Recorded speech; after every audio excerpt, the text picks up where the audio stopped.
The wizard studies में आप सभी लोगों का एक बार फिर से स्वागत है। स्पुतनिक इंडिया की एक रिपोर्ट के अनुसार हिंदुस्तान एरोनॉटिक्स लिमिटेड के अध्यक्ष और प्रबंध निदेशक डॉक्टर डी के सुनील वर्तमान में तेजस MK-1A लड़ाकू जेट और भविष्य के भारतीय विमानों के लिए इंजन निर्माण विकल्पों की खोज के लिए रूस में है। यह यात्रा ऐसे समय में हो रही है जब HAL की JE एरोस्पेस से F404 इंजन की डिलीवरी में देरी का सामना करना पड़ रहा है, जो तेजस MK-1A को शक्ति प्रदान करता है।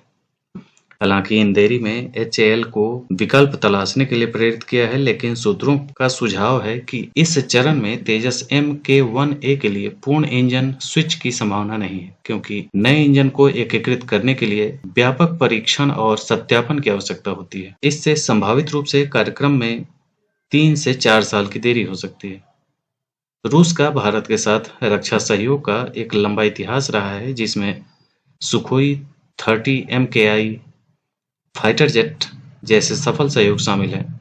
रूसी समकक्षों के साथ HAL की चर्चा संभवतः इंजनों के सह विकास और संभावित स्थानीय उत्पादन पर केंद्रित होगी, जिसमें संभवतः AL-31F भी शामिल होगा, जो Su-30 MKI को शक्ति प्रदान करता है।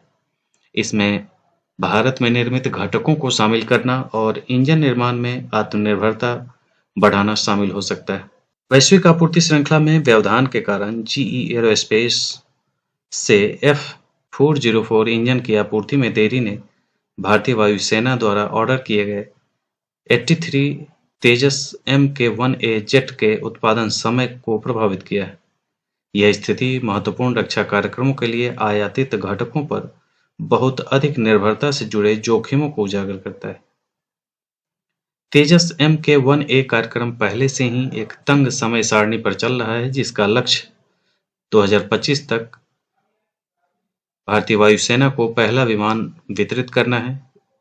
इस स्तर पर कोई भी इंजन परिवर्तन इस समय सीमा को खतरे में डाल सकता है, जबकि इस समय तेजस MK-1A के लिए एक पूर्ण इंजन स्विच असंभव लगता है। रूसी इंजन विकल्पों की HAL की खोज आपूर्ति श्रृंखला में विविधता लाने और रक्षा प्रौद्योगिकी में आत्मनिर्भरता को बढ़ावा देने के महत्व को रेखांकित करती है। तो ये था आज का अपडेट। इसी ढंग के अन्य अपडेट के साथ हम फिर मिलेंगे। आज के लिए इतना ही। धन्यवाद।